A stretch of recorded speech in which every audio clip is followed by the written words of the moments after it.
Talk about it with Franjez. Today's special guest is a keynote speaker, a podcast host, and the founder of ARV Enterprises. Today's guest is Adam Vohra. Adam, thank you very much for coming through. How you doing today? Thank you, man. This is awesome. You know, it's a great setup. You got this one-man show going here, and I'm honored to be here. Thank you. I'm honored to have you here. Tell us about your commute here. How was it? It wasn't that bad. I thought it'd be worse. I mean, I live in Fairfield, Connecticut, so I anticipated it being a lot worse than it was, but it was actually pretty smooth. So perfect. Yeah, that's why I picked that early time. It's a great way to start the morning, you know? Absolutely. Yeah. So let's start straight from the beginning. Where were you born? So I was actually born in Bombay, India, and it's funny because me and my sister are adopted, but I was born in Bombay, India. And adopted at a very young age by my dad and my mom. And there's kind of a story behind it. I can get into it. Absolutely. So when I was born when, on May 13th, 1986, right? And when I was born, I was very sick. And I was rejecting medicine. And the doctors didn't really know what to do. Obviously, medical practices in India weren't as up to speed as they were here in the States. And at the time, my parents were looking to adopt their second child. And they visited the hospital. They were working with an agency, and the hospital brought them to me. So I'm super underweight. I might have been premature. Don't really have any knowledge about my actual birth parents, but when my parents... And actually, this was only my dad. When my dad came with his brother and they found me, I've been told that he instantly fell in love with me and he made a commitment to do whatever he can to save me. So he would end up flying back to the United States, getting whatever medicine that I needed, flying back and treating me. So they get the medicine, they treat me. It's about a 4 or 5 month recovery, and August-ish, I'm finally cleared to leave the hospital and fly back to the United States and get naturalized and everything. And that was the first time I would meet my mom, because my mom at the time, they had a 14-month-old with my sister. You know, my sister was adopted a year earlier. So it's just kind of a very unique story because my parents saved my life when they went to adopt me. And it's something that me and my sister actually learned way later on in life. We didn't know about this we didn't know we were adopted until we were 12 or 13 when we found out on our own. And I didn't really learn the actual story until fairly recently, within the past couple of years, when I chose to really dig into what that period of time was like for my parents and what the actual process was when it came to adopting me and my sister. So that's funny because I never really shared that full story, not even on my podcast, frankly. But that's where I was born, and that's the story of me, meeting my family and growing with my family. That's where it all started. Your parents are Indian? My dad's Indian and my mom is Persian-Jewish. Okay. So we came here. My mom's side of the family is all here. My dad's side of the family, he's the only one from India who came to this country. He came on an education visa, ended up going to Temple University, ended up getting his PhD over there. He would meet my mom. Brief interruption by the police. They needed me to move my car, but we're back at it. Where were we? So I was talking about where my family's from, and so my dad's Indian, obviously. Yep. His entire family is still back home. He was the only one who immigrated here, and my mother, she is Persian-Jewish. Her entire family came here. They came here in the 70s during the uprising of the Shah, and I mean they're Jewish. Jews weren't very welcome, to say the least, when they were there. And it's kind of crazy because when they came to this country, my grandfather and he had a team. They owned a bunch of hospitals in Iran. And once that political uprising happened, Jews weren't really allowed to own businesses of that caliber. So he was pushed out of his business.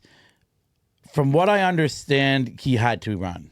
And so he left the country, and there was a period of time when my grandfather was trying to secure passage to the United States that my mom, her sisters, didn't really know where he was. And he would end up settling in the Philadelphia area and then calling for all of them, and they would join him.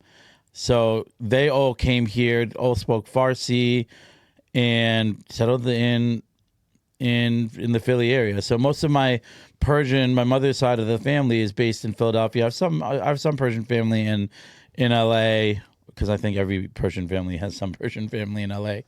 And that's kind of how my family was laid out, frankly, because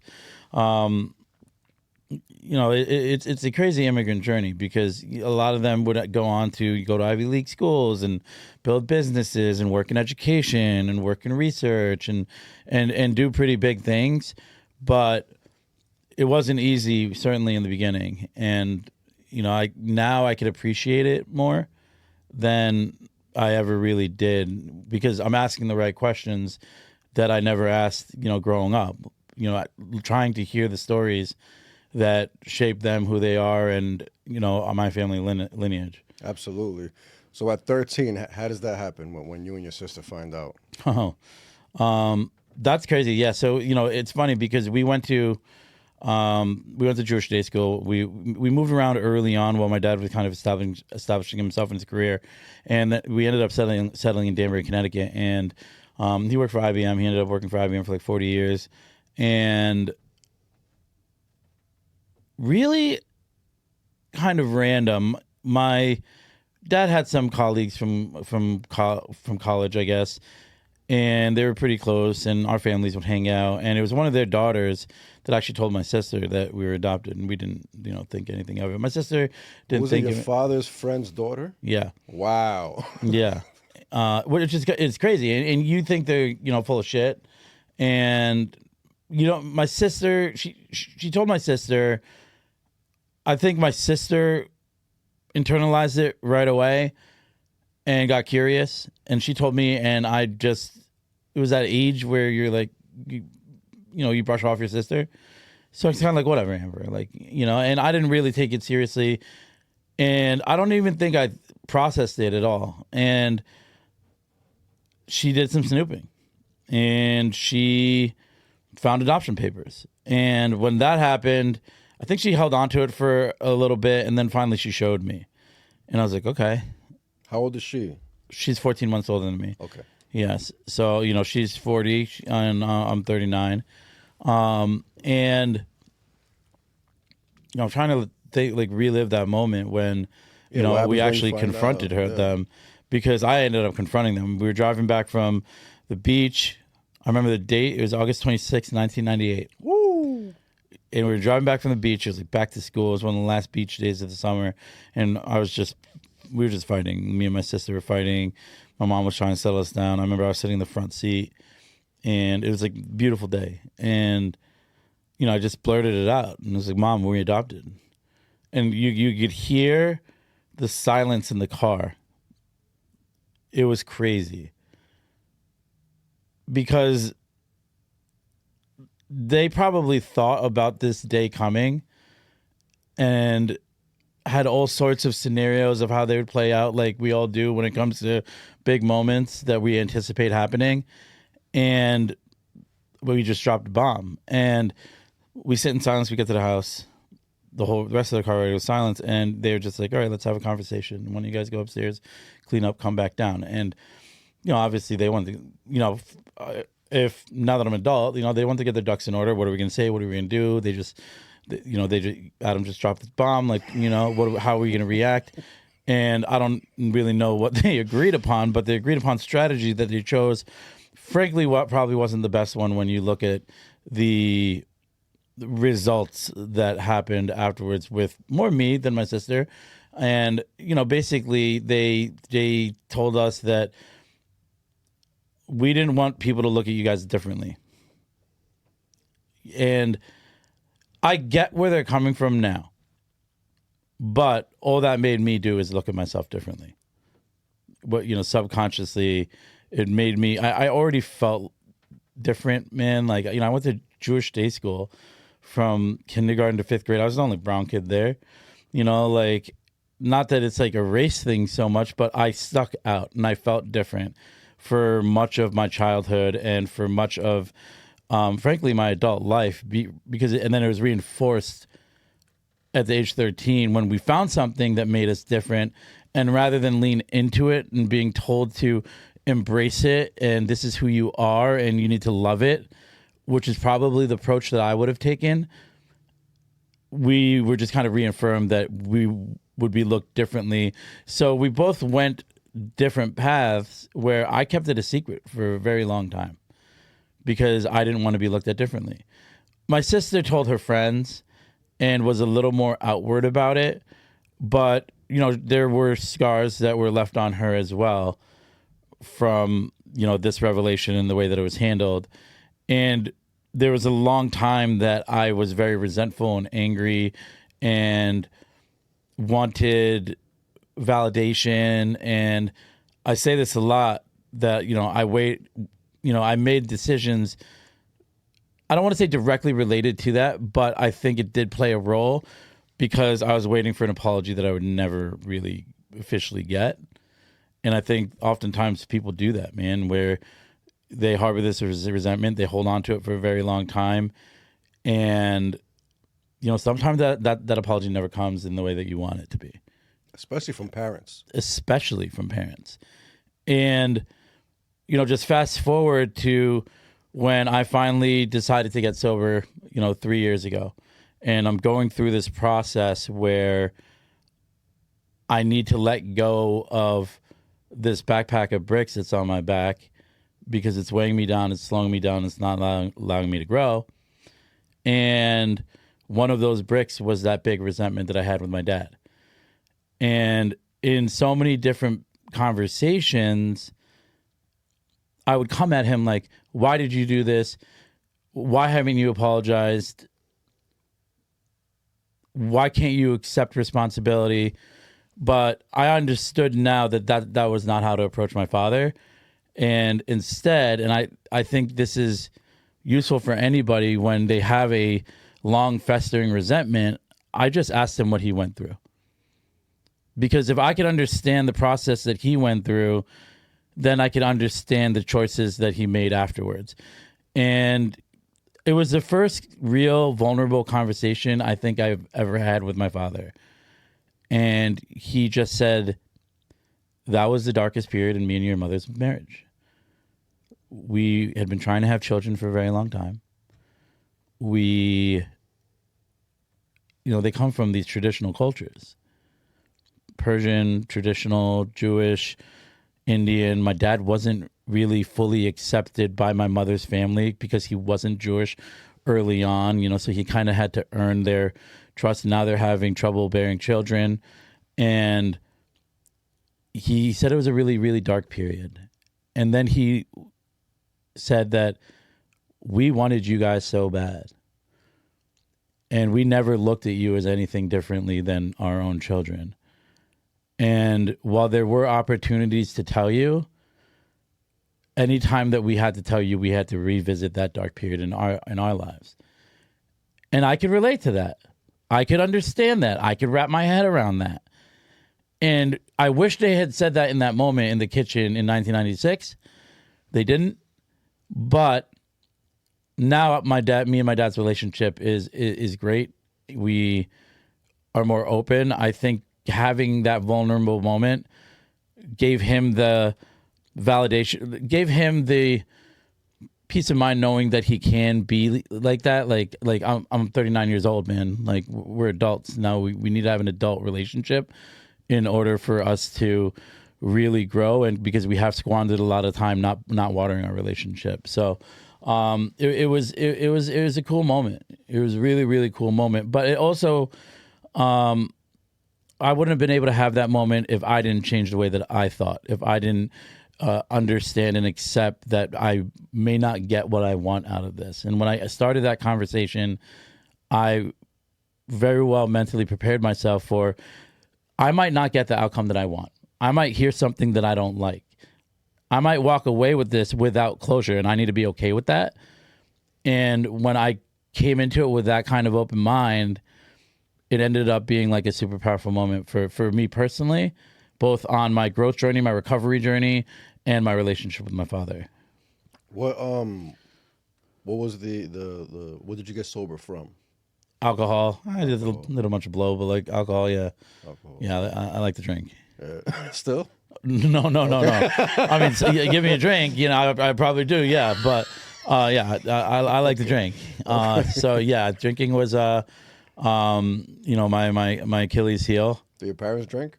Not really. Okay. It's funny. They don't. My mom never really drank. She'd have a glass. She was one of those people who would have a glass of wine and not finish it. And my ass would be sitting there like, what are you doing? It's like a sitting waste. across the like, yeah, And my dad, he'll have some wine. He'll, I went to his apartment a few weeks ago. He had a case of Sam Adams, but there's like 2 out, and I think he hosts some of the neighbors in his an apartment building, but nothing crazy. And the apology you wanted, what type of apology were you looking for? Because it's like, how would you handle it as a parent with adopted kids? When would you tell them? That's what the apology you were looking for? Like, why didn't you tell me sooner? It's funny because my mom would pass away in 2013. My mom passed away in 2013, and so I was there the day that she had a tracheotomy, right? So I heard her last words, and I remember that day, me and her were sitting in the hospital room, and she knew that she probably wouldn't be able to speak ever again. And she's holding my hand, and she goes, I love you and your sister more than anything. You guys are the best thing that ever happened to me, and I'm sorry for any pain that I ever caused. And I know exactly what she was talking about. We both did, and I just looked at her and I was like, I love you. I forgive you. I that's it. Don't worry. And I got that closure from my mom, where it was kind of her taking ownership and acknowledging that they could have played it differently. For my dad, those years when I came at him, he came at me with, you should be grateful. You should, you have such a blessed life. And he's right. He's right. But it's because with a man like my father, you don't come at him like that. You just don't. And I get that now. He has an ego. I have an ego. We're very similar if you really think about it. And I feel like I would have been the same way if the tables were turned and because it's like, hey, I worked my ass off for 40 years. I came from nothing in India, but I came from India, came here, built. The cops are knocking again. Hold on. Damn. We are Yonkers. Franjez. Talk about it with Franjez. It's one of the deepest conversations I've probably had in a very long time. I do a quick testimonial. Grateful to be here. Franjez invited me, and I just love the content that he's putting out. I think he's great, and I'm really excited to continue this conversation because I came into this really thinking like I'm just going to leave it all on the floor, man, and be an open book and just kind of let God take over this conversation. And that's really what's important to me because I want to have a big 2026. Obviously, I want Franjez to be a part of it. And it starts with having these conversations that hopefully someone hears this, reaches out to me, and we can have a conversation and help them grow and get over whatever resentment they may have been harboring for a long time. So this is amazing to be here and have this conversation with Franjez. And he's going to see the shit in editing, and he's going to be like, damn, Adam just did a testimonial, but fucking sick. They're doing construction outside, and the cop keeps needing for me to move my car. It's really stupidity. They don't need me to move my car. They can do what they got to do. My car was not even in the way. But let's get back to it. So we were talking about my mom and like kind of getting that closure and how I couldn't get that, how like if I pushed my dad's buttons, if I did approach that the same way. So I guess when you ask me like what apology was I really thinking about, I wanted to get closure in my way, and I think it's more often than not when people do that, it needs to be exactly how you want it in order for you to get the closure that you want. And we wait for these moments, and why not just put yourself in the other person's shoes and meet them where they are. And I try to do that, more and more when it comes to just anything that, I'm resentful over, or if I sense a resentment festering, just like what's it with me? Why is this bothering me so much, Yeah. Nice. All right, so let's get back to the childhood. Before 13, what type of kid were you? What were you into? Bro, I was kind of like a nerdy, like stereotypical Indian dude. I got good grades. Like my parents were somewhat strict growing up. I went to a Jewish day school from K through 5. Anything less than a B plus was utter failure in my opinion.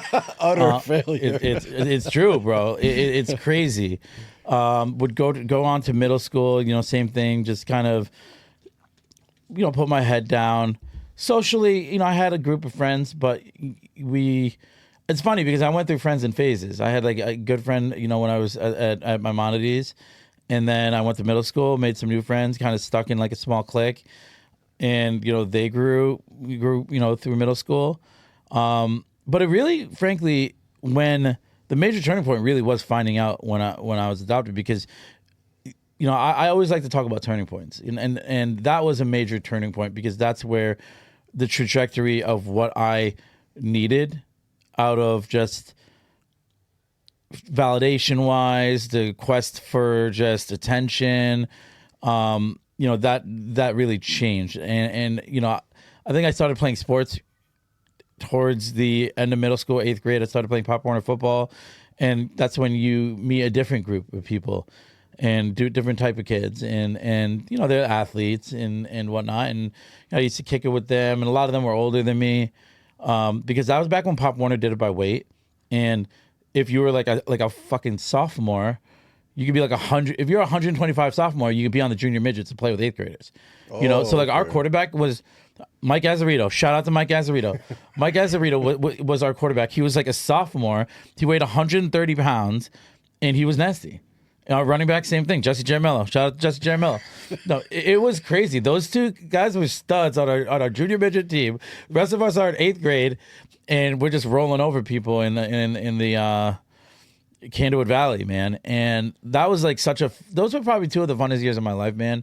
Even though I didn't suck, but I wasn't great. You know what I mean? Like you ask any of my friends, I'm the least athletic out of all of them. And I've accepted that, guys. But it was so much fun because I think it was the first time that I working on a team, a collective goal, and just like the camaraderie that people you get from other just men's communities. I think that's like being on a team is that first experience for any man or woman, obviously. Sports, that's what it does, and definitely. For me, but it also exposed me to like that jock lifestyle, you know what I mean? Where it's like, granted, it's 8th grade, but it's like that's when I had my first drink in 8th grade. Really? It was at Joe Lionetti's house, and I remember. Sorry, Joe, but you just shouted him out. Whatever. We're 40 now, dude. I remember he had this house over by the lake, and he just throw these bangers, him and his brother, and it was the first time I ever drank. I remember the cops got called. I remember I was running down the street, like I don't even remember, but it was the first time I ever got drunk, and we were drinking 40s. 40s. We're drinking 40s. Man. They just had a bunch of 40s everywhere. And it's just like a bunch of white kids drinking 40s. That's what it was. It was a bunch of white kids drinking 40s in this like private lake community. Dude, it was crazy, bro. But like that was the first time I drank. And then that's opened up Pandora's box for me, bro. I was about to ask, what was that feeling like? You loved it? I think for so long, and you could ask anybody who's an addict or an alcoholic, that moment is when you feel like I have arrived, in a sense. And the reason why I say that is because it allows you not to have to feel. So I think after, finding out that we're adopted, not knowing what to do with that, it's just kind of like this mess. You don't know how to fucking clean it up. You want to silence how you actually feel. And when I discovered alcohol, there was like, ta-da. And I ran with it. I didn't want to feel. I didn't want to face what I needed to unpack in regards to it. I was very angry, I think, also. And drinking helped that.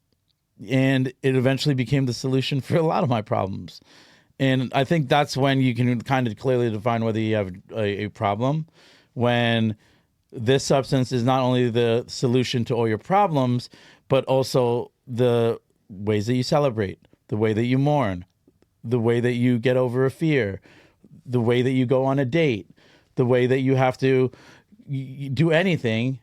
If alcohol and drugs are the thing that make it easier, then you might have a problem. Absolutely. It helps you not think of the future. Well, alcohol puts you in the moment. Yeah. And it blurs the future, so you don't stress about it. Your anxiety is calmer when you're drinking. Yeah. Well, that, and also it just becomes that best friend that you lean on. And that's dangerous when you find yourself and the first thing that you need to do is have a drink in order to be able to face something hard. So high school, you're still drinking, right? Oh yeah, dude. Oh yeah. Like I remember freshman year, bro. And this is when I started to get in trouble.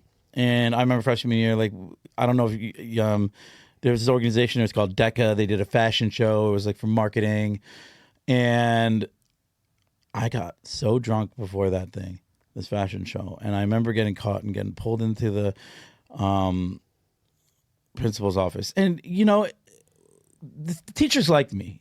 I was good. I didn't really get I wasn't crazy, I didn't make noise, and they knew I was a good kid. So a lot of them really, really had my back. And I remember Mr. Greer, he was the man. He was our gym teacher, and I'm messed up. And he's also a paramedic, he does EMT work at the, at night. And he deals with drunks. Yeah. And, I'm super drunk, and I'm like, ask Greer. He'll tell you. He's an EMT. And he came in and he actually, vouched for me. He was like, yeah, it could be mouthwash. And then, I probably should have got expelled, but I ended up getting, suspended for, 5 days. And it was crazy, but I knew it was because he saw the good in me. And, that, it was, I don't want to say a cool moment, but, the fact that there were still people rooting for me, was pretty cool. But as you continue to do the things that I was doing, trouble kind of ends up compounding. If you start getting in trouble when you're young and you continue to make the same types of choices as you grow, the type of trouble grows too. And that happened to me, man. Kept making the same choices. And somehow, I was getting suspended for 10 days at a pop, all through high school.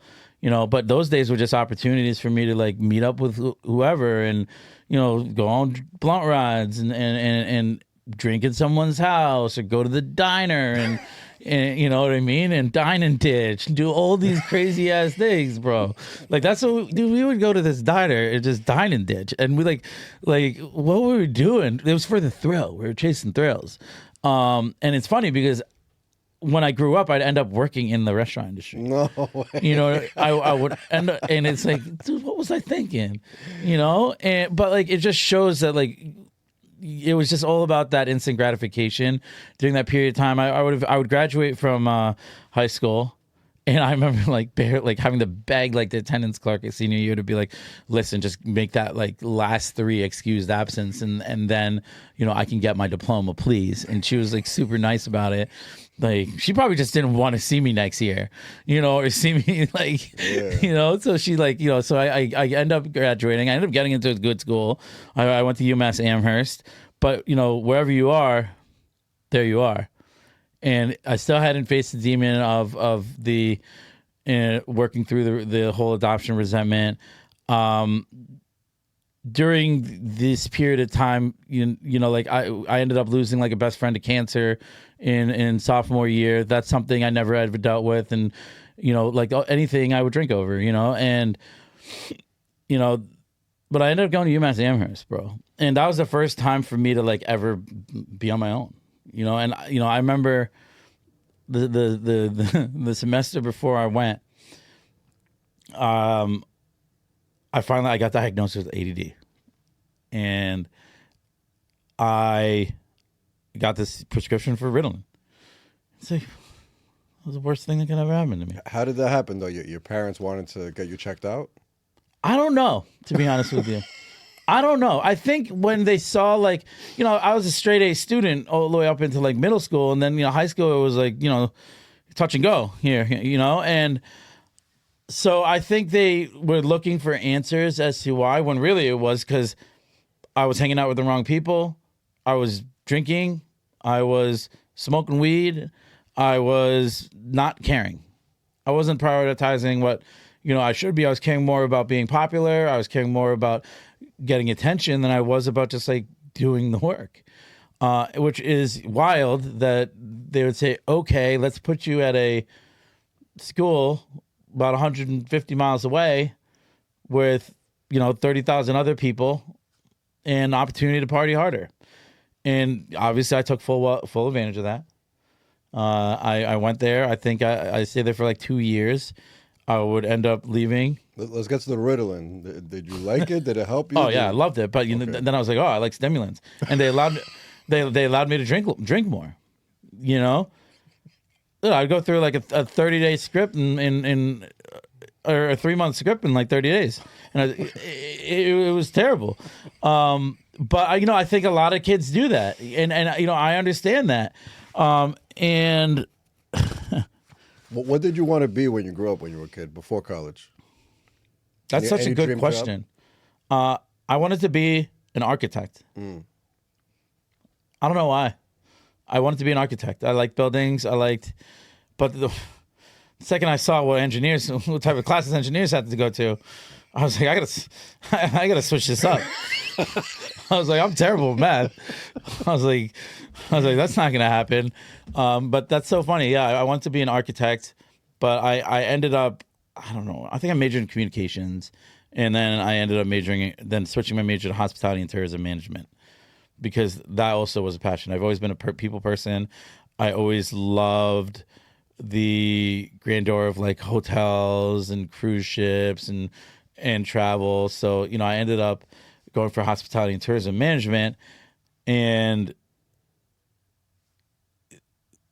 so it's funny because, but like that got like backtrack. I mean, the only result of the hospitality and tourism management was just working in restaurants for 15 years after that, you know? So like, don't go to school for hospitality and tourism management if you're just going to work in a restaurant, guys. You don't need it.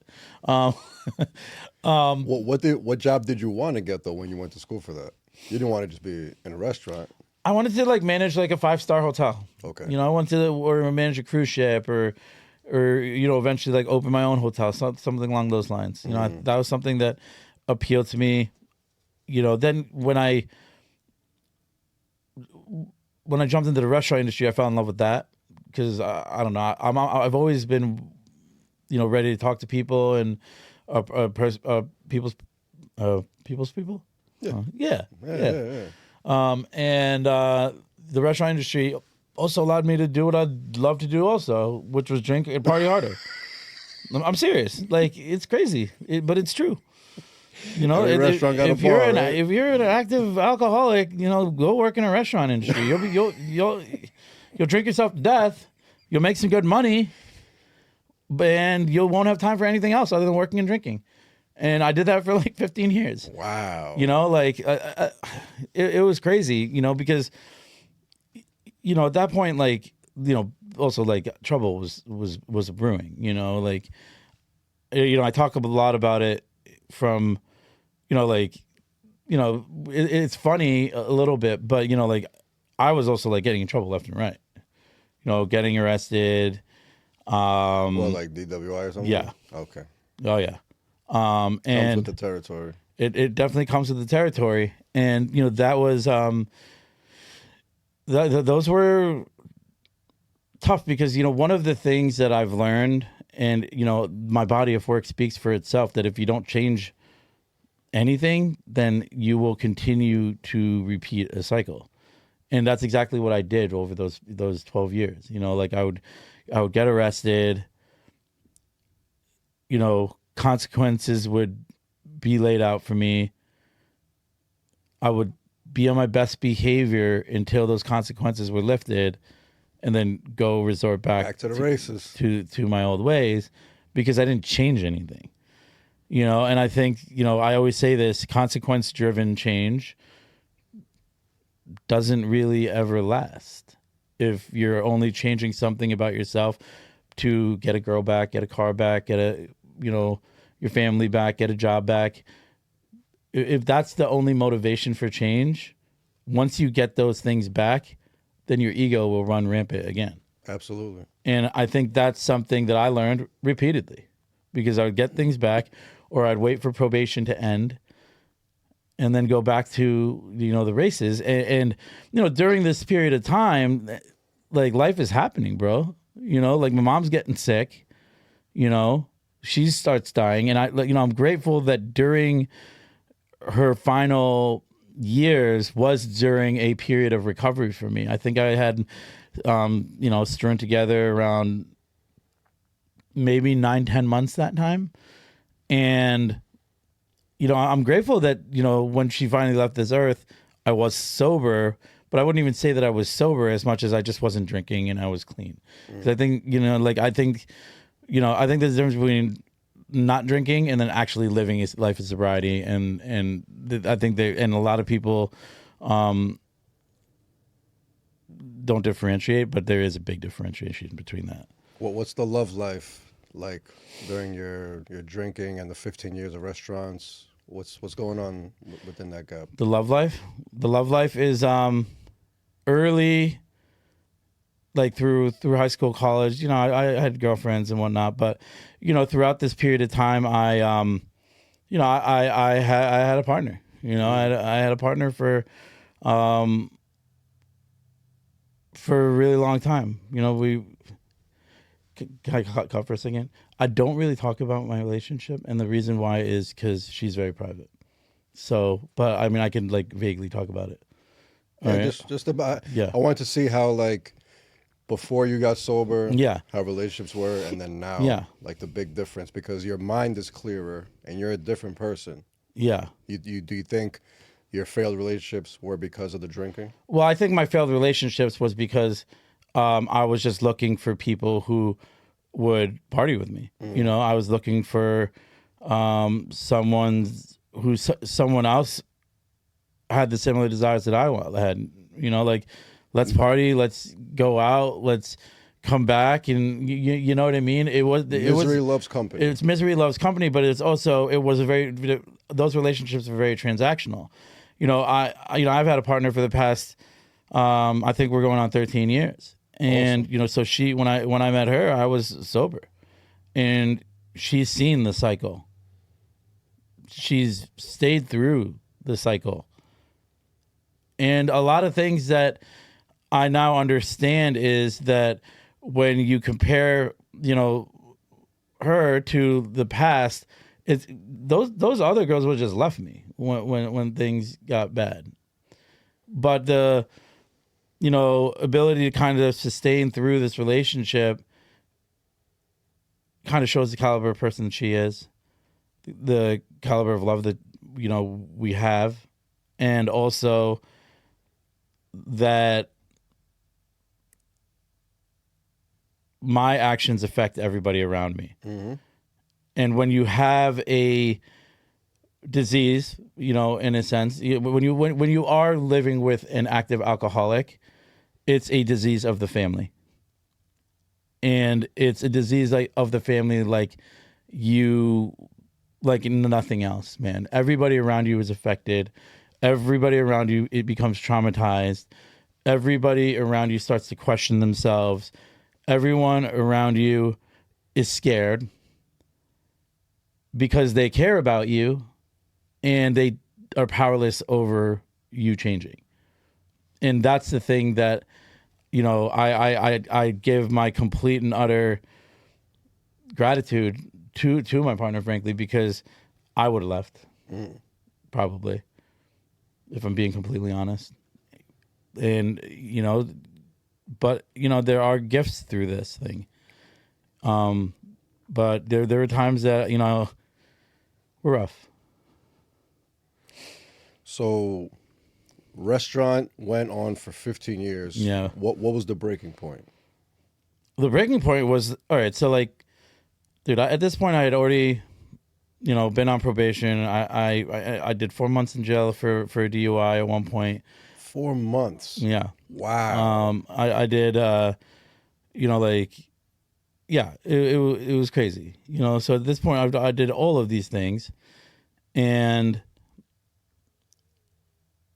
the cycle continued. And this, basically, I look at it, and when you're in recovery circles, I don't know if I want to put the jail part in. So you might have to cut that. But just because now I'm thinking about, like, yeah, all right. Anyway, but like, it's a cycle, man. And, you know, I look at it anytime, like, you continue to hurt yourself, like, you know, you hit a bottom, you know, and I hit a bottom. And I now understand the bottom didn't have to be as low as it was, you know, because I could have put the shovel down a long time ago. And, you know, in that bottom, it was a culmination of so many things. It was, you know, legal problems again. It was losing a job. It was totaling a car. But it was also compounded by the fact that a doctor told me that if I continued to live the life that I was living and drink the way that I was drinking, my pancreas would explode. I've never had a doctor say that to me. I don't really like doctors, frankly. I should probably go to them more often, but I don't. And, you know, I'm sitting there in the ER and I'm in a lot of pain. And that's the first time, you know, my mortality was kind of really tested. I mean, don't get me wrong. I put myself in a bunch of situations that I probably should have gotten hurt. But for a doctor to say that to you, I think that sunk in. And, you know, following that was probably like the darkest period of my life. It was very isolative. You know, I continued actually to drink for a couple more weeks after that. It's like a doctor tells you you're going to die if you continue drinking. I'm like, all right, well, let me have a drink and think about what I'm going to do. Like, that's literally what I did. And, you know, it was dark and lonely, man. And I ended up calling my best friend, Courtney. And she was in recovery. She had gotten sober. I think she was like 4 years. And she was working in the recovery space. And I just called her and told her, you know, this is it. I need to figure this out. And she flew me down to South Carolina, Beaufort, South Carolina. And it's one of my favorite places on this earth. I'm lucky to have a bunch of friends down there now who live sober lives. And I just started doing the work, man. And that's really what it came down to. It's doing the work. You know, it's not that I didn't know what to do. I had gone to meetings. I'd gone to, you know, rehab. I'd gone to IOPs. I had other folks now who I knew were living active, sober lives. We all know right from wrong. We all know also, yeah. It's just implementing the right. We all know right from wrong, bro. You know, like, come on. Like, we all know. Think it's funny. And we all know who to go to if we want to make a change. We have access to everything. Yeah. All the information in the world we have access to. We all know everything, but it's just implementing the good stuff. The good stuff is boring. Yeah. The bad stuff is very fun. That's true. That's the fine line right there. It's true, bro. Yeah. But yeah, that began the journey, man, and it was really. So the end of restauranting was you lost the last job and then you just never went back to another restaurant. That's how it worked. Well, one of the things that I understood early on was, in order for me to change, I didn't have to just remove alcohol. I had to change everything about my life, and that included how I chose to make money. How I chose to make money. Granted, the money was great, but the environment was toxic for me. So I made a conscious I made a conscious decision. Fuck, man. To do the opposite of everything that I was doing prior. So it's like, obviously, chart my path in recovery, but that accompanied, all right, like, what am I going to do for work? I was working in an unhealthy environment that yielded an unhealthy schedule, unhealthy eating habits, unhealthy sleeping patterns. So now I'm going to lean into what's the opposite of that. I decided to work in fitness. So I ended up working for Equinox in the sales team. And that was probably one of the best jobs that I've ever had. And not really because of the work and the money, frankly. It took you away from the devil. It exposed me to healthy habits. It exposed me to, I'm watching, these pretty affluent folks, successful folks coming in each and every day at the same time, trying to get better. Consistency. I'm watching these folks eat clean and care about their bodies, so just self-care. I'm watching the way that they communicate. That was really important. I'm just, and I'm watching the way that, when I had conversations with them, how they prioritize family, how they prioritize, the small things. And you would think that, a lot of people give folks of affluence a bad rap, thinking that they're all conceited, thinking that they only care about themselves. But that couldn't be further from the truth from the people who I met. But, those are three of the things that really I would observe, and I would ask questions, and I would network. And, that job probably had a role in just springboarding everything that I'm doing now, frankly, because it kind of helped save your life. Yeah. Because sometimes you don't know what other job to do better than what you've been doing for the past 15 years. Might as well just find a restaurant job is what I know. It's so easy to plug myself in. I'll get hired. They see my resume. I'm definitely going to get that job. I'll just get that. Yeah. But instead, you struggled and said, I'm going to do something that I'd never done before. Yeah. And that literally was definitely part of saving your life. Yeah. And it was scary, man, at first, And I'm also, I worked out on and off.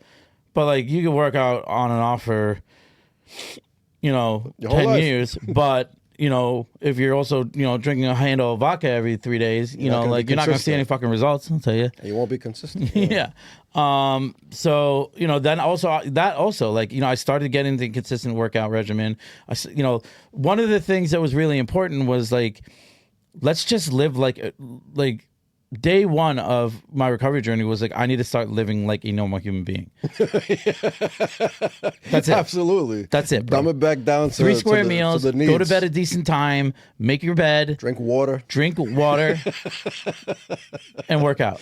Simple. And really, like, that's what it's all that's what it was about for me early on. Just like keeping those promises to yourself and building that confidence and getting into healthy patterns and routines. Because one of the things for me, and I'm not going to speak for anybody else who suffered from alcoholism, but I think they'd relate, is once you remove, when I removed drinking from my life, there's a tremendous void, because you know how much goddamn time I spent drinking?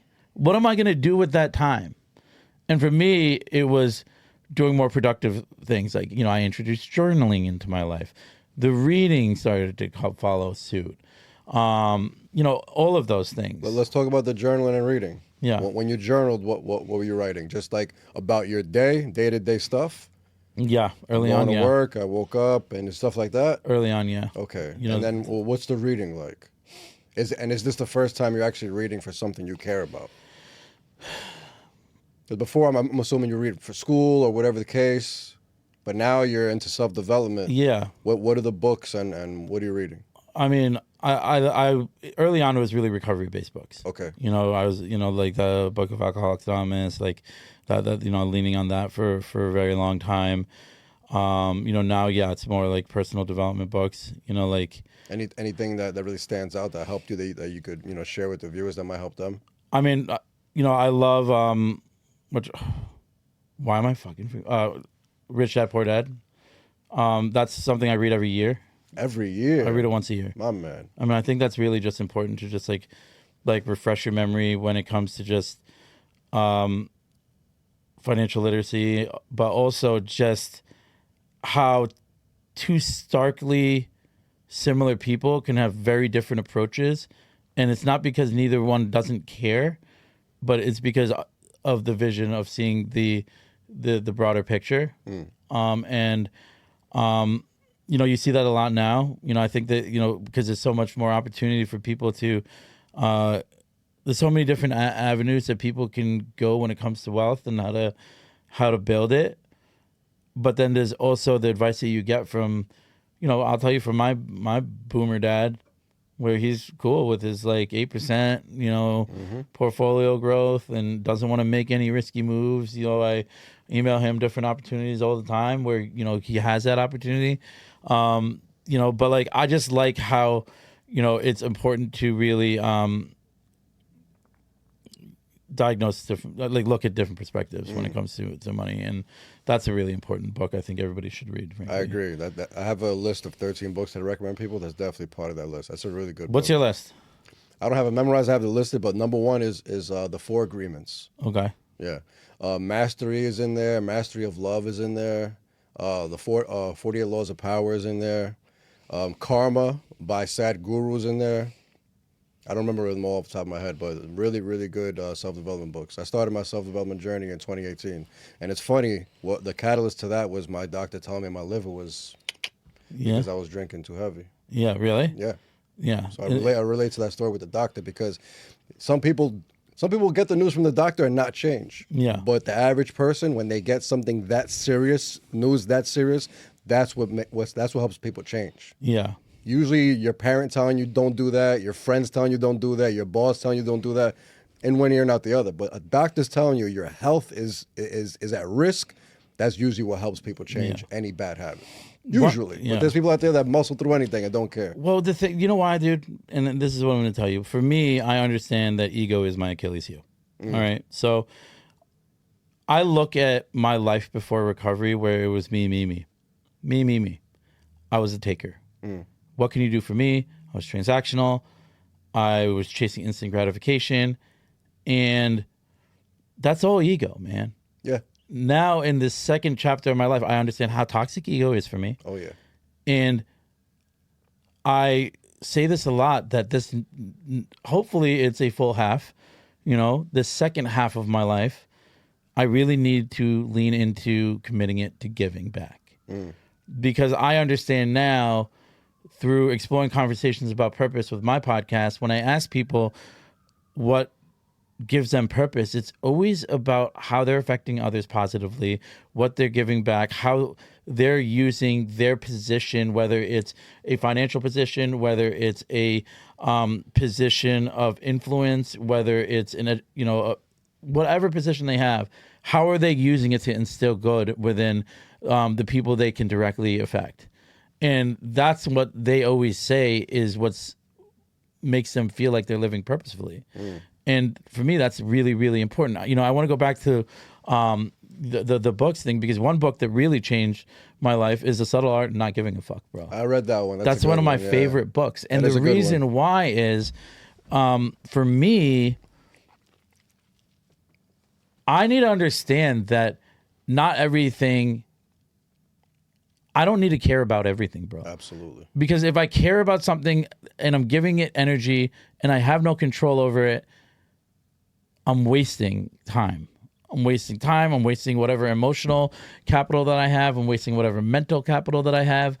And I think a lot of times when I find myself caring about so many things at once, I lose focus on my mission. And that changed. That book changed my life, man. Because Mark Manson, bro, and it's hilarious. It's funny. I like funny books. And it speaks my like raw language. That's kind of how like the way he writes it. But stop caring about everything, bro. Absolutely. You know about Stoicism? One of my favorite books, which is on my list too, is The Daily Stoic by Ryan Holiday. Okay. Stoicism is the same thing we were talking about, where it's like, don't worry about the things you have no control over. Yeah. It's literally a waste of your time, waste of your energy, a waste of everything. Yeah. You have no control over it. It's going to happen. Just let it happen. Don't stress it. Don't worry about it. You have no control over it, let it go.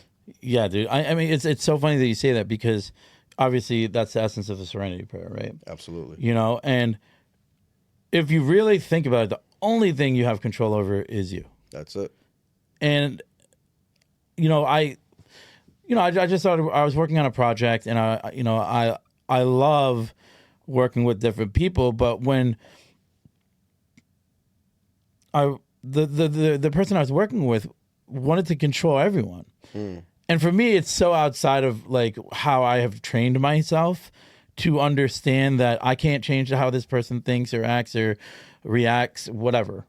I can't change the timing of when they complete an action item. I just can't.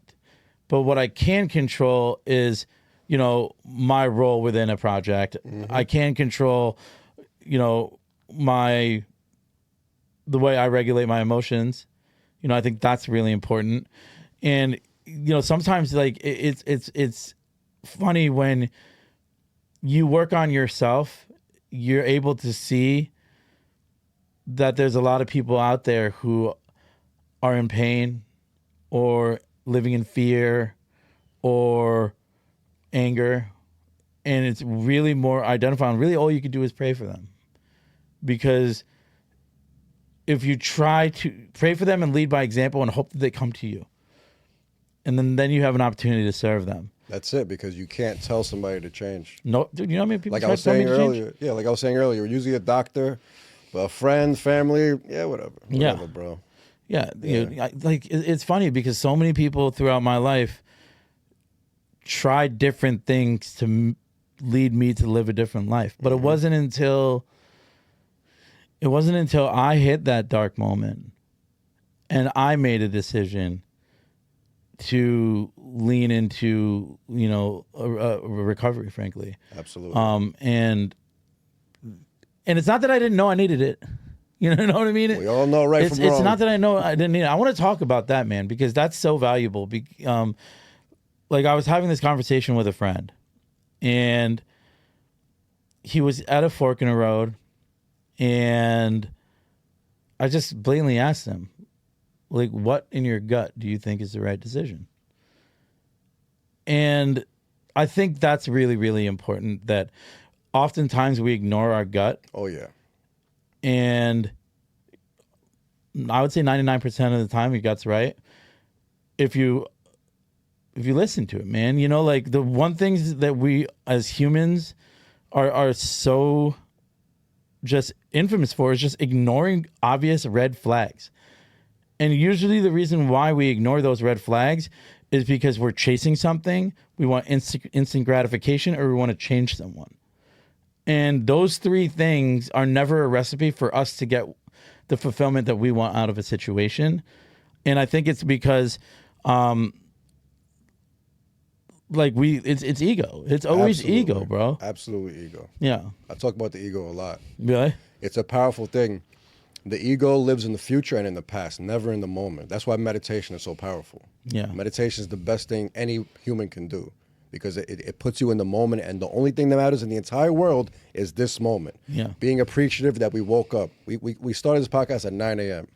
We woke up, our legs work, our heart is beating, our blood's flowing. We're here speaking, our vocal cords, everything's working fine. You have to appreciate the moment. This conversation is the moment. That's one of the reasons I love podcasting. We're not thinking about the past or the future right now. We're talking about right now, this conversation, bouncing ideas off of each other. Yeah. The ego doesn't live in the moment. The ego lives in the future and in the past. I want that. I want to look like that. I want people to think of me like that. I want people to view me like that. I hate that happened. I wish I could have changed that. It's all the ego. It doesn't exist. The future and the past is not real. It doesn't exist. It happened. It's done. It never happened again. The future hasn't happened yet, but right now we can control. Yeah, I love how you talked about the meditation, and spirituality is a huge component of not only my recovery, but just the way that I live my life. And leaning into my relationship with God, and leaning into just being still, frankly, and you being in these moments that you just spoke about. And for me, you're right. When you're in these moments, ego isn't there. I mean, ego stands for easing God out.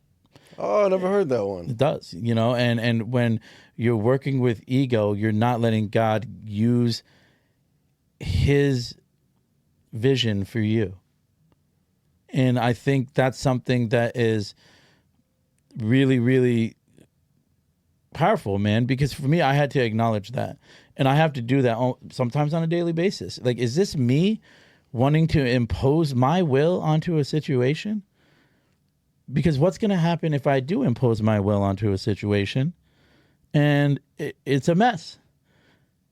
Is it my fault? Because I know I'm not going to accept blame, you know?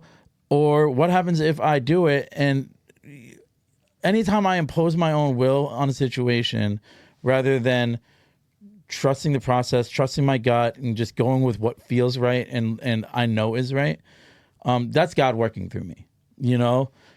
And I think you can always sense when it's like, I probably shouldn't be doing this, but I'm doing it. Absolutely. You know, and it's and like the driving force is ego, you know? For me, like I need to you know, remain spiritually grounded, you know, throughout my day. And there are spiritual checkpoints that I have throughout the day when I feel like I'm either getting, you know, overwhelmed, when I feel any peak emotion, whether it's a positive emotion or a negative emotion. My goal is always to stay centered. That's the goal. There are certain tools that I use to stay centered throughout the day. Breathing has been the number one thing because you could do it whenever. You don't need anything for it. You can do it in the car. You can do it in the office. You can do it in a podcast studio. You can do it wherever. You can take those deep breaths. You can clear your mind. That's my number one. Absolutely. The meditation is huge. Absolutely. You know, I wake up every morning and I meditate. Good.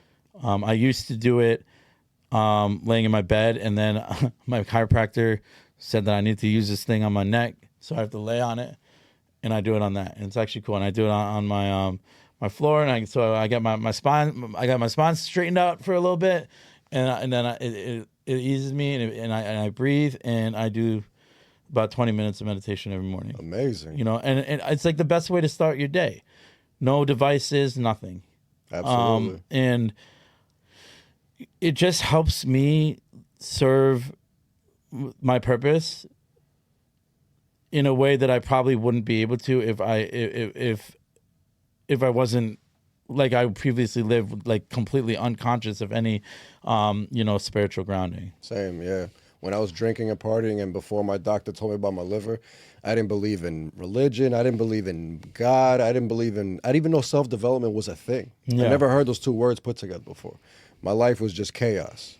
Mm-hmm. And then once I opened my mind to all that, it was like the bright light. Yeah. Like, this is how you're supposed to live. Yeah. Well, the thing is you can tell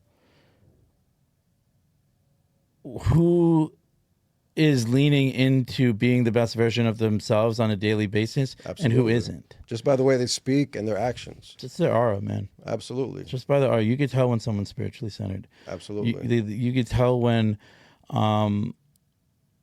they have this aura, bro. I can't even explain it. I know what you mean. But, you know, I can spot it now, and because our energies just click. Absolutely. And I can spot when someone's energy doesn't click with me. And I'll be honest, it is uncomfortable. Absolutely. It is very uncomfortable. I know what you mean. You know, like when you're around an energy that is like majorly narcissistic or super anxious. Yeah. And, you know, one of the things I always, you know, I never was an anxious person, ever. You know, never. I don't know why. Anxiety for me makes me very uncomfortable because I always... and maybe it's now because I've done the work and I've trained myself, but when someone's anxious about something, it's usually fear of something that's never going to materialize. Yeah, it's the future that might never happen. Yeah. I just think that like people spend a lot of time worrying about all these different outcomes that they close themselves off to an even greater outcome that God wants to actually deliver them. Absolutely. Does that make sense? 100%. Yeah. 100%. So like for me, it's really comes from just, you know, approaching situations with no expectations and being open to any gift that comes my way. Because we don't control anything. Yeah. We have to be open. If you're not open to what's going to happen, you're going to drive yourself crazy. Yeah. Because it's going to happen without you knowing. Yeah. I wanted to ask, friends, You had friends when you were drinking. Those same friends, are you still friends with them? Is the relationship different that you have to cut friends off? Because when you are now this self-development journey, spirituality, not drinking, doing better for yourself, you still have those friends. Yeah. How did that work out? How was that transition? Well, friends, I have two best friends, Joey and Stevie, that have been with me since like middle school. Nice. Right. Nice. I love them. They're my brothers. Joe, Steve, Mickey, like those three, I love them, bro. They're brothers. They're not friends, they're brothers, right? I've had friends of all different seasons. I've had many different seasons in my life, man. Mm-hmm. And, have you ever seen that, I think it was Tyler Perry, and he's making the speech and he's talking about a rocket ship and how, people are like those blasters on a rocket ship, and as you continue to elevate, they organically fall off. And as you reach these other levels, they organically fall off. And that's what's happened. At the end of the day, the people who become your friends are a product of the environments you're seeking. Absolutely. So if I am seeking to be at a bar stool every night, those will be my friends, and they'll be the best of friends, and we'll take some shots, and we'll maybe talk about family, but probably not, and we'll have great times, and then we'll part ways, and then we'll run it back the next day. And, do I value those folks as human beings? Yeah. Like I made many friends, but the friends that I have now are very different. Absolutely. Because I look for different qualities in friends.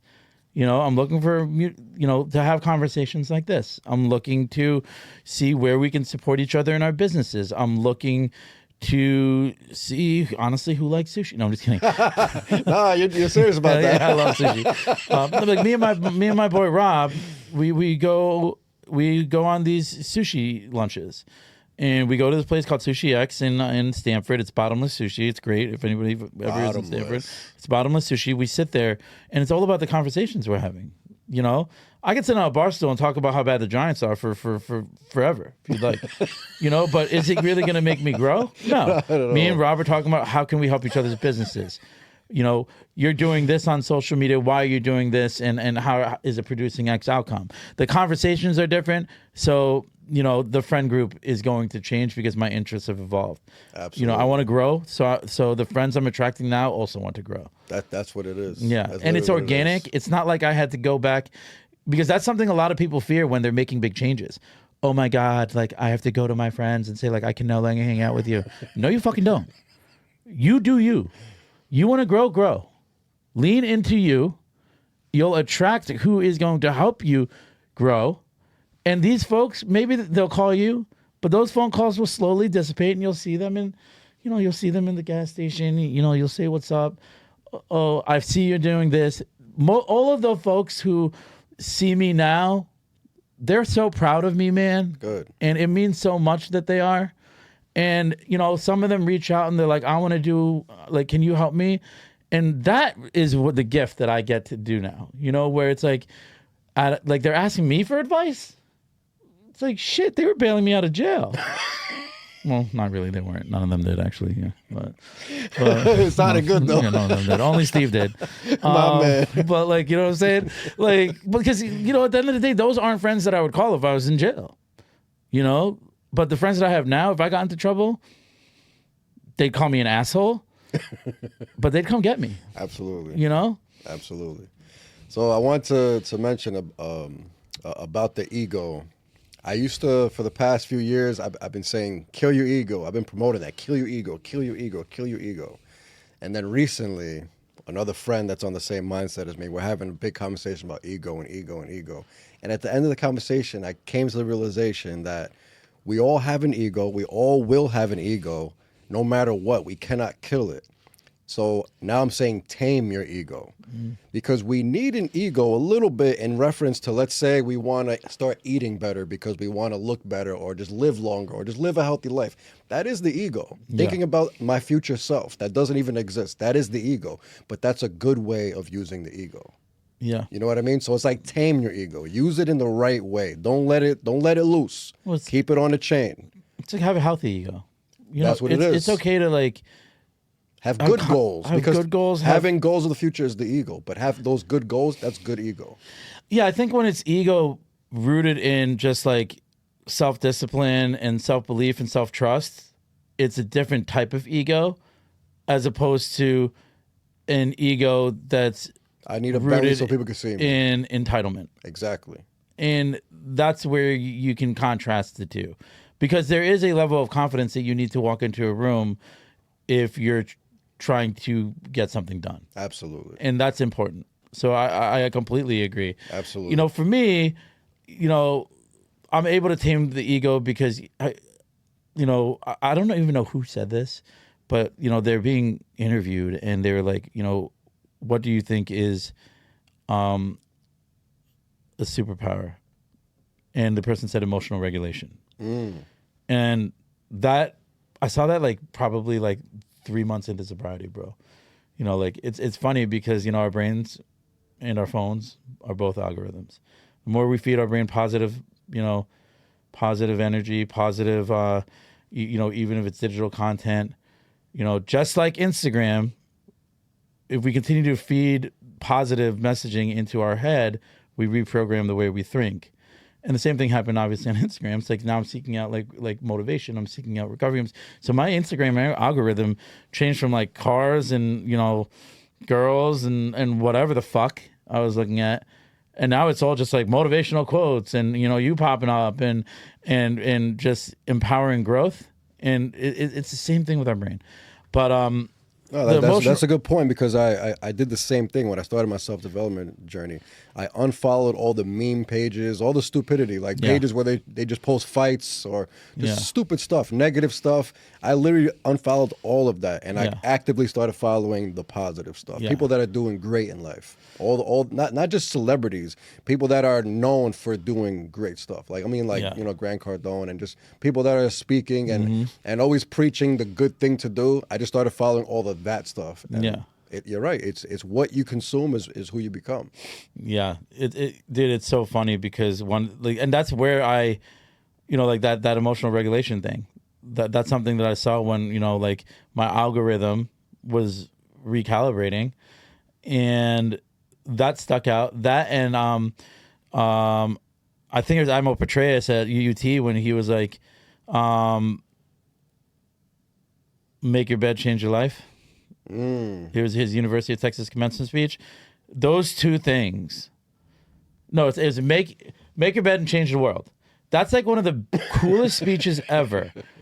And he's talking about like why these little tasks in the military are so important. First thing in the morning, do something you don't want to do. Do something you don't want to do. And make a habit of it. That's the thing. Make a habit of it. And I've made my bed ever since. And it's like a benchmark of my morning. And I look forward to it every morning. Because I'm thanking God for getting up. I'm thanking God for the opportunity to make my bed, frankly. Absolutely. You know, but the emotional regulation piece is important because for me, emotional regulation takes on a very important role in my life because if I get too high and get too low, let's not forget, my default was alcohol. And it's survival for me. I need to regulate my emotions because, you know, we like to say that, you know, we only have this day, right? Who knows what's going to happen tomorrow? You live one day at a time in this game. And tomorrow, you know, because I get that question all the time. People are like, "Are you not going to drink forever?" And I'm like, I know I'm not going to drink now. I can't talk about what's going to happen in the future. I don't know what's going to happen in the future because my default is to drink. You know, it's more upset. It's more shocking when an active alcoholic or addict is not doing what they're doing. It's true. You know? Yeah. So when people ask me that, I kind of laugh because, you know, it's almost like people who won't ever fully understand. Just like men won't fully understand what it's like to have a baby. It's the same thing. But like, I love that question, but it's also how I live my life where it's like, I don't get too high, I don't get too low, because those extreme highs and those extreme lows in the past have led me down a very dark path, and it started with one drink. So, you know, emotional regulation, I can't I can't talk enough about it, bro. I love that. Emotions are everything. Let's get back to the timeline. So, Sorry, man. I'm sorry. No, I love it. Yeah. I love how deep we got on ego and all that good stuff. So, we left off at the gym, Equinox. Yeah. So you're there. You're changing everything now. Yeah. Let's pick up from there. So what's the next step after Equinox? Yeah, it's Or funny. during? So I worked like roughly 2 years there, right? Maybe a little less, frankly. And I'm observing all these people. A lot of them are entrepreneurs. I'm asking them questions. I'm getting curious about the decisions they make in their businesses. I'm just really, really, really getting curious. I'm working out alongside them, so developing those type of relationships. And that's when I was like, all right. I knew Equinox wouldn't be the end all be all, right? And so I met a lot of people, and one of the things that they would tell me when I asked them, this is a question I always ask during the sales process: what's the thing that's most important to you that you wish you could be doing more of? Because that's a question I would ask them when I was trying to sell them training. They'll be like, all right, well, you can get these results in an hour, 3 hours a week. And, that's how I would close them on training. And they'd be like, and they'd always say, I am on the board of this nonprofit. I work with this nonprofit. I wish I could be doing more there. So that's when nonprofits really came into my radar, right? Because I'd already made a commitment that, this chapter of my life is going to be dedicated towards giving. So I kind of started to ask more about nonprofits, talking to different executive directors, for organizations throughout like the Greenwich, Stanford, Fairfield County community, and started working with them, and really it was more like back end. I would help them organize donor lists. It was clerical work. It was understanding the different fundraising apparatus that they would incorporate, both digitally and in-person events. And I was lucky enough to meet with Ashley Radone, and she and her husband Carlos Radone, and they're awesome. They would end up launching their own foundation, and I helped them with that, and I helped them with their inaugural gala, and really got to see the inner workings of a nonprofit from the very start to its growth. And I was lucky to be a part of their their first year, and after that I was like, all right, like I like working with nonprofits. I worked on a couple other gala boards. I did some consulting work for a couple other ones. I was like, I like these nonprofits, but to keep it real with you, nonprofits have smaller budgets. And I was a young entrepreneur, and not young. I was not young. I was a new entrepreneur, and I needed to kind of lean more into a way where I could make money, frankly. So I leaned more into the events. And listen, don't get me wrong. I love nonprofits, and I love attaching nonprofits to any events that I do. Because it's important to always partner with a good cause. But working directly for a nonprofit in that early stage of business wasn't helping me grow my business. So I leaned into events, and I just started doing more private events. I started doing brand activations, and What's that? Like partnering with luxury brands. Okay. And bringing other brands into the fold of an event, so that. Give me an example. I'm not too sure what you So mean. I did an event with Lamborghini last May, right? So Nice. Lamborghini was the host, and then I invited like a private equity group to sponsor luxury travel, luxury real estate, and invited them all to bring their VIP clients. So they each had like a 20-person guest list, and I invited them to come to the event. So that aligned well, so that Lamborghini obviously invited like 20 of their VIP clients. And hopefully, business relationships and long-term business relationships were made from that event. And because oftentimes we go to these networking events and we meet a lot of people, but how many are you realistically going to do business with? It's nice to meet you, but do you align with my brand? Do you align with like my mission? And do you align with my price point? And I found that when you really curate the room and the guest list and put these people who align really well together, then the high likelihood of them doing business and actually converting is better. And also, the demographic that I was really targeting, they're super conscious of their time, and that's something I learned through working with this nonprofit. We had this lunch meeting, and we have a bunch of C-suite executives around the table, a owner of a medical practice, and I remember sitting next to someone towards the end. And she was like, wow, that was like a $15,000 lunch. And I looked at her. I was like, we're sitting in this woman's kitchen. What are you talking about? And she was like, well, he's a C-suite accountant for, a Fortune 500 company. That's about $2,000 worth of billing hours right there. She's the legal counsel for, XYZ Corporation. That's another $5,000 worth of billable hours right there. So for me, understanding that was such a game changer, understanding that this is how people look at their time. Value. Yeah. $15,000 lunch. I was like, that was decent chicken. You know what I mean? It's not the food. Yeah. It's the time she was talking about. We sat there for 2 hours. And that changed the game for me on how, to approach this demographic. Like, be quick. Communicate very directly. Don't waste their time.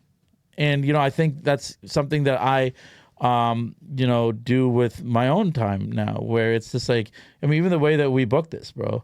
I was like, when do you want to do this? When do you want to do this? Boom, boom, done. Because I don't want to go back and forth for 3 days figuring it out. Like, let's just go. I got here on time. If it takes 3 days, it's weird. Yeah. It's like, when's your next availability? Yeah. This is my next availability. Are you available? Yes. Yeah. Lock it in. What time? Okay. Boom. Yeah. Done. And we did the same with mine. Because I'm just like, let's get shit done mode, bro. That's it. Get shit done mode. Let's just get shit done. People that don't get shit done, they bullshit a few days. I'll get back to you. Those are the people that don't get shit done. People that get shit done is yes, no, black, white, when, what time, be there. It's on my calendar. Done. Well, the people, the fastest way to get things done is to make quick decisions and to make quick decisions. So the faster, the less time you spend on making a decision, the faster you can get a positive result. I'm not saying rush through this big decisions. No, make quick decisions based on all of the information, but don't procrastinate with small decisions. And when you procrastinate with small decisions, you're hurting yourself, you're hurting your bottom line, you're hurting, any impact that you can have. Absolutely. Because that's what my mission's all about, man. How many people can I impact positively? How many people can I reach who were either in a place that I once was, or can align with an emotional setback that I once had, and can hear something I say, look at a piece of content that I put out, and say, wow, I can relate to that. I want to reach out to him, and hopefully we can work together and uplift you. That's all I care about. So and there's ways to go about it, man. And I try to move fast and smart. Absolutely. So you start doing events. Yeah. Is this when ARV comes in? ARV, that's the events company. So yeah. Okay, so you started ARV first, or you started doing events? ARV, bro. I started ARV while I was working at Equinox, and I remember I was recording videos in my office, and I was pissing off management. It was bad, dude.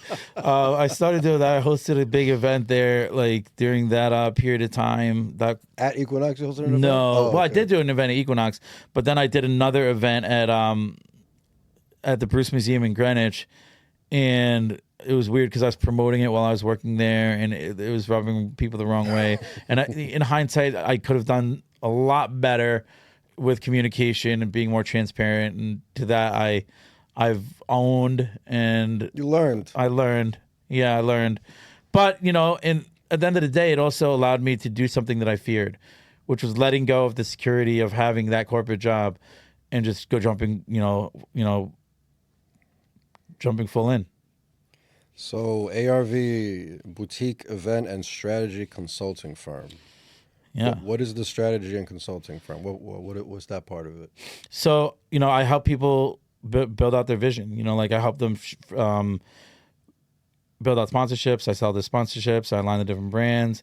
I do the vendor coordination. I do everything. Okay. I do everything. If it is a nonprofit, incorporating the fundraising apparatus, I track the sales, I track donations, I monitor all the data, everything. I can do the pre-post marketing. I actually have a great partner in that. I wouldn't say partner.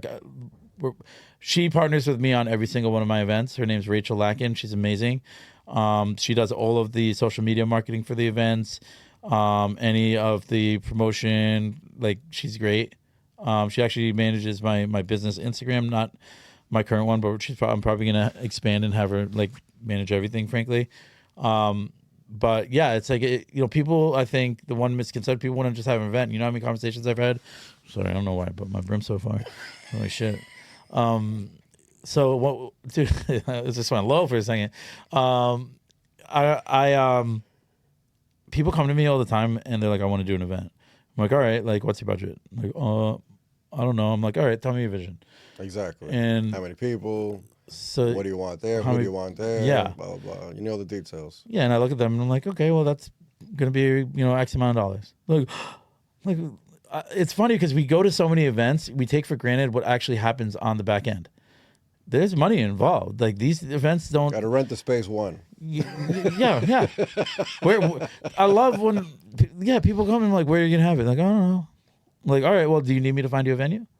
Okay, what's your budget on a venue? I don't know. And I'm like, all right. And, how many people you need? Then we can start fine. there. You need parking. How many people you need? What space? It's fine. Yeah. It's fine. And I'm like, all right, I can handle it for you. And I walk them through it. And I think once you have the opportunity to walk through the entire process with me, you'll have a greater appreciation of what goes on to it. So my boy Tony, he hosts these events, bro. I give him the utmost credit for it because I know how much goes into the planning of it. And he's got a good thing now where it's he's got a system, he's got vendors that he can just plug and play, and it's great. But even when you have that, it's still a ton of work.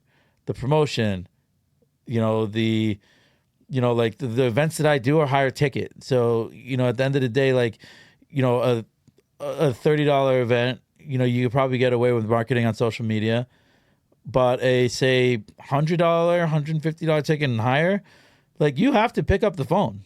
You have to call people and tell them that you would love for them to be at your event, that their presence will be missed if they are not there. You need to make them feel special so that they put their credit card down and buy a ticket. That's something that, if you don't do that, don't expect the people to just come to your event because you post it on social media and you continue to plug in on your story. Because you see how you scroll? Absolutely. 1 second, boom. 1 second, boom. No one's reading that shit. You need to call them.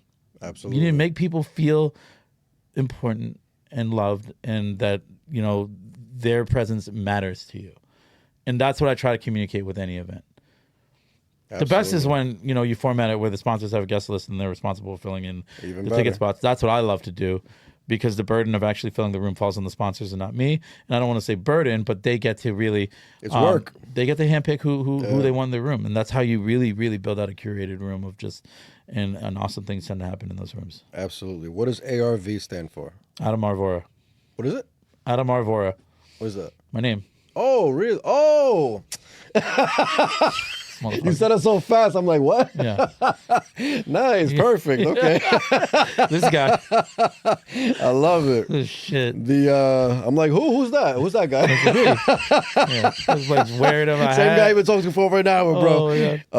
The core shift. So the core shift method is my coaching program. Okay. And I soft launched it, frankly. I've been working with 6 clients now, and I work with them privately. And it's really about, for me, I get so much out of it because I'm able to help people just overcome things that they didn't think were previously holding them back using the tools that I've accumulated through my recovery journey, but tools that I've also accumulated through a coaching certification that I got from CCAR in Bridgeport, Connecticut. which is really leans into substance abuse coaching, but it's really just internal work. I use a lot of tools in order for me to kind of overcome certain demons, and I help others do that too. You know, and it really starts with, you know, kind of just coming to terms with where you're weak, owning that, and then you really need to do the repair work. And through that, you're able to evolve. And I walk them through, it's either 6 months or a year. I would be finishing my first year with my first client in January, which is when I really want to launch. I just wanted to make sure that, not make sure, but I wanted to go through the entire process with someone. Go through the whole year. You know, and so it's something I've been doing quietly, and I'm excited to promote in 2026 and open it up and take on maybe a dozen more clients. It's not something that I don't want to take on too many, because I wouldn't be able to personally really walk them through in the way that I want. I know a lot of coaching businesses like to scale and grow. You know, for me, it's more about really connecting with a client, really working with them one-on-one. If they're local, meeting with them in person if I can, and truly looking under the hood for them. Awesome. Yeah. ARV came first and then the podcast, right? Yeah. Yeah. Okay. Yeah. Okay. What was the no pun intended? What was the purpose of the podcast? The purpose of finding purpose was I jumped into public speaking shortly after I launched a business. My friend Rob, he was actually a trainer at Equinox, and he was involved with this community called Warm Heart Life, led by Brandon Godoris. Brandon Godoris runs this public speaking schools, you know, throughout the country. And Rob had kept encouraging me to do one. So I finally bit, and there's one in Chicago. And I was like, all right, like, I'll go out to Chicago. I'd never been. And I was like, worst comes to worst, this shit sucks. I'm going to go just see the city. Yeah, get some pizza. It's like, yeah, you know. Yeah, I like New York pizza. But it was great, man, because it was the first time I ever really spoke about my story. Talked about the grief of losing my mom. Talked about losing a best friend to suicide. Talked about my recovery. Talked about the adoption. And I went up there and I did like a 5-6 minute keynote. And I got back to my chair, and it's probably a room full, like about 15, 20 people. And the feedback I got was so empowering, bro. Like, that was so beautiful. Like, I was almost in tears. I can't really, you know, and when you get that feedback, you know, for years I attributed a lot of shame to my story. Shame and guilt and ugliness. But when I put it out there, that's not what I was met with. And so it allowed me to detach the shame from my story and understand that my story can empower others. So when I did the podcast, it was I wanted to provide a safe space for other people to do the same thing.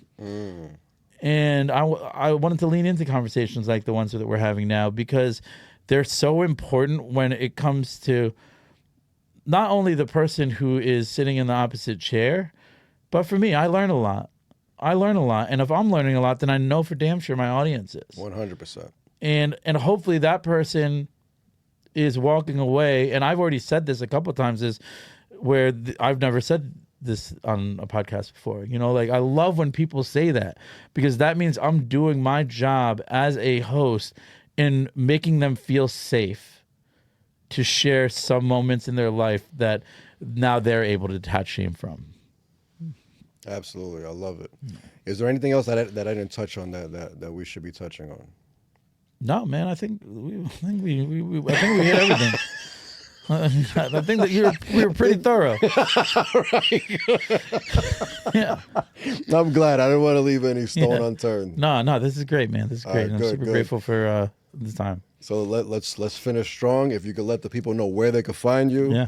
Anything you have coming up that you want them to tune into, and any last words. What's going on, guys? My name is Adam Vohra. I'm super grateful to Franjez for having me.